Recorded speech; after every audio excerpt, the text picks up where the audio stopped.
आज बबीना में यादव समाज द्वारा आयोजित कार्यक्रम को प्रशासन ने रद्द कर दिया है, जिसमें प्रशासन ने 50 लोगों को शोभा यात्रा में शामिल होने की अनुमति दी थी।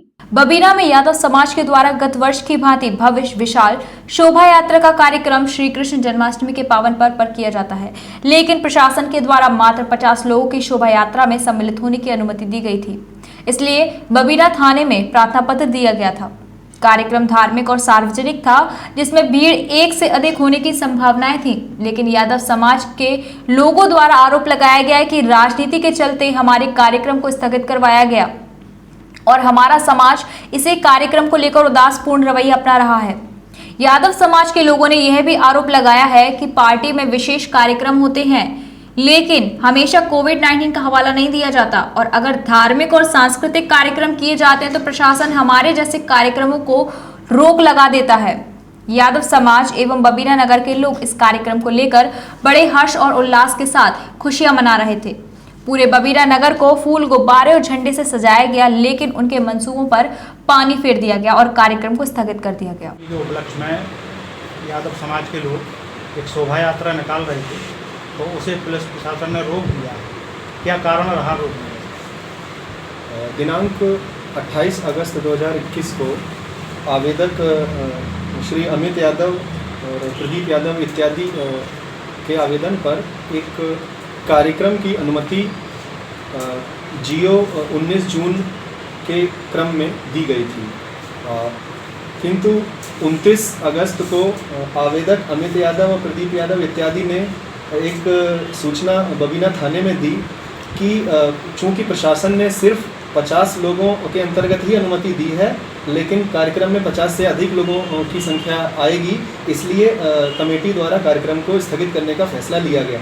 साथ ही आवेदक ने थाने को यह भी सूचित किया लिखित में कि यदि इस कार्यक्रम को कोई भी करता है तो हम आयोजकों की कोई जिम्मेदारी नहीं होगी। तो इस क्रम में, उनके इस सूचना के क्रम में प्रशासन द्वारा दिनांक 30 अगस्त यानी आज को पिछली अनुमति यानी कि 28 अगस्त को दी गई अनुमति को निरस्त कर दिया गया। साथ ही इसकी सूचना आयोजकों को विधिवत दे दी गई। सर, आज भी सूचना दी गई थी कि अनुमति दोबारा से दी जा रही है, तो क्या कहेंगे आप?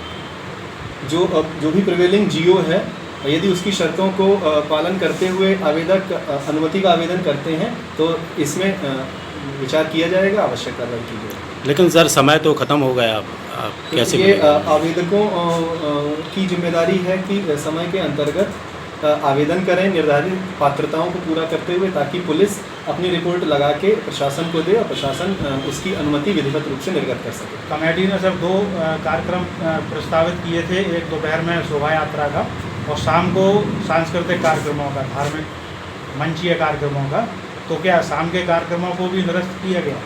इस जो आपने बताया 2 कार्यक्रमों की कोई लिखित सूचना अभी मुझ तक इस तरह से नहीं पहुंची है। यदि कमेटी मुझे अभी अवगत कराती है तो जो भी नियम है उनके अंतर्गत परमिशन दिए जाने पर विचार किया जाएगा। कमेटी के लोगों का कहना सर ये है कि रोड पे कार्यक्रम आयोजित कर रहे थे, इसलिए हमें रोक दिया गया। अगर किसी विवाह घर में कहीं करते हैं तो क्या परमिशन मिल सकती है? इसके जियो में कुछ नियम हैं, उनके अंतर्गत परमिशन दिए जाने का प्रावधान है। यदि उन नियमों का वो पालन करेंगे तो परमिशन दी जा सकती है, यदि पालन नहीं करेंगे तो प्रशासन द्वारा इसकी परमिशन नहीं दी जाएगी। नमस्कार, मैं हूं प्रदीप यादव और मैं एक ऐसे कार्यक्रम में मौजूद हूं जहां बबीना में यादव समाज के द्वारा एक भव्य विशाल आयोजन किया जा रहा था।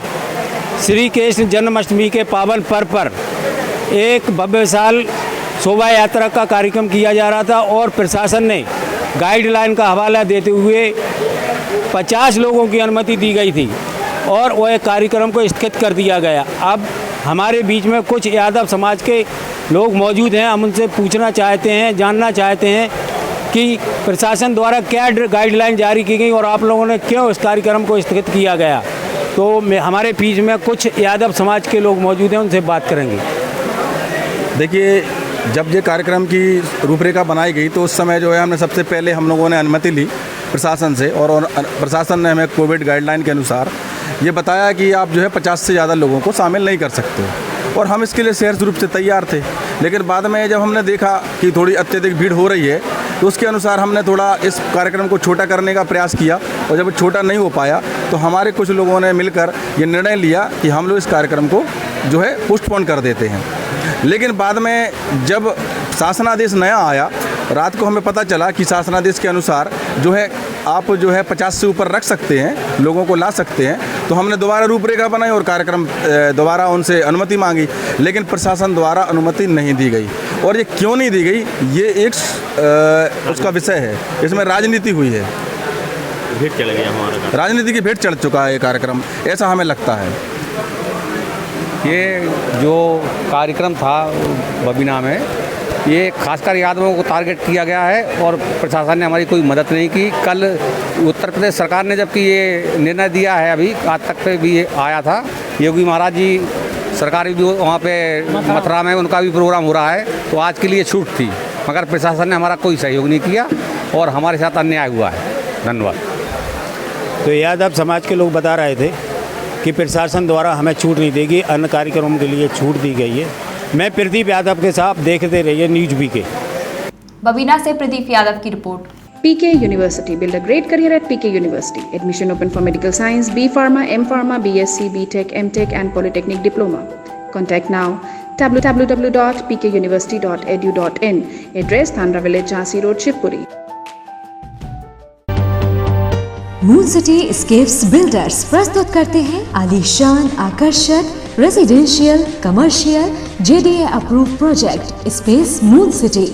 गेटेड कॉम्प्लेक्स, हाईटेक सिक्योरिटी और 100% पावर बैकअप के साथ प्रीमियम अपार्टमेंट और इंडिपेंडेंट विलास, साथ ही rich landscaping. Space moon city लाए हैं आकर्षक और आरामदायक lifestyle, swimming pool, indoor game सहित आधुनिक क्लब हाउस आपके आधुनिक लाइफस्टाइल के लिए। शॉपिंग एंड एंटरटेनमेंट के लिए नेशनल और इंटरनेशनल ब्रांड्स के साथ शॉपिंग मॉल और मल्टीप्लेक्स। स्पेस मून सिटी 25 एकड़ में विस्तृत है। Perfect luxurious and beautiful life के लिए प्रस्तुत है स्पेस मून सिटी।